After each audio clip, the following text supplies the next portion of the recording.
गुजरात के जूनागढ़ के नवाबी परिवार में अपने पेरेंट की शादी के 14 साल बाद जन्मी अभिनेत्री परवीन भाभी को बचपन से ही बड़े नाजुक नखरों के साथ में पाला गया था।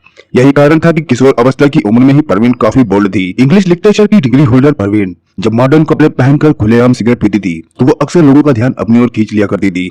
यही वजह थी कि महज 18 साल की उम्र में ही परवीन को बड़े बड़े मॉडलिंग प्रोजेक्ट मिलने लगे। परवीन भाभी मॉडलिंग की दुनिया में छाई, लेकिन वो अपनी फाइनल मंजिल इसको नहीं मानती थी।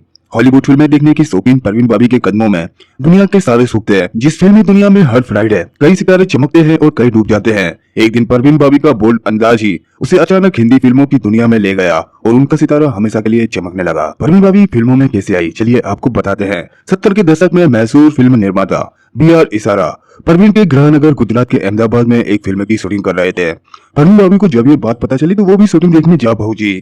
जब शूटिंग में ब्रेक हुआ तो अपने बोल्ड अंदाज में मिनी स्कर्ट पहन शर्ट के आगे नाट लगाकर पहुंची परवीन भाभी जब सेट के बाहर खड़ी होकर बेखौफ सिगरेट पी रही थी, तभी उन पर बी.आर. इसारा की नजर पड़ी। उन्होंने अपने सेक्रेटरी को बुलाकर पूछा कि ये लड़की कोई विदेशी हीरोइन है क्या। तो उनके सेक्रेटरी ने धुएं के छल्ले उड़ा दी परवीन को देखकर कहा नहीं।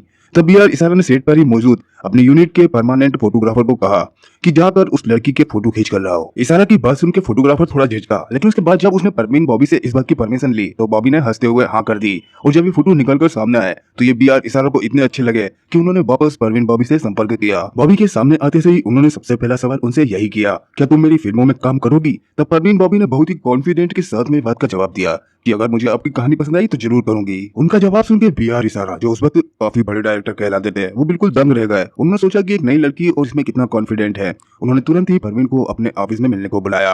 परवीन से मिलने के बाद उन्होंने अपनी आने वाली फिल्म चरित्र की कहानी सुनाई, जो परवीन बॉबी को काफी पसंद आई। और दोस्तों, इस तरह परवीन बॉबी को उनके करियर की सबसे पहली फिल्म यानी कि चरित्र मिल गई। चरित्र फिल्म में परवीन बॉबी ने एक ऐसी लड़की का कैरेक्टर निभाया जो शादी से पहले ही मां बन जाती है। लेकिन दोस्तों, ये फिल्म बॉक्स ऑफिस पर बुरी तरह फ्लॉप हुई, लेकिन यहाँ पे परवीन बॉबी का बोल्ड अंदाज काम कर गया और उसके बाद कई मेकर उन्हें अपनी फिल्मों में रोल देने लगे। परवीन बॉबी ने 2 दशकों तक बॉलीवुड पर राज किया और 1991 में हमेशा के लिए फिल्म इंडस्ट्री को छोड़कर वो अमेरिका चली गई और वहां पे उनको अमेरिका की नागरिकता भी मिल गई। हालांकि बाद में वो फिर से भारत लौट आई। उन्हें पेरानाइट सिजोफ्रेनिया नाम की एक इलाज बीमारी हो गई थी, जिसके चलते वो सब पर शक करने लगी थी। इसी बीमारी के चलते परवीन भाभी सभी को अपनी जान का दुश्मन समझने लगी थी। 2005 में अकेलेपन से रहते हुए ही उनका निधन हो गया। परवीन भाभी की बॉडी 4 दिन तक अपने घर में सड़ती रही, लेकिन किसी को भी मालूम नहीं पड़ा। उनकी लाश मिलने के बाद पूरे बॉलीवुड में हड़कंप मच गया।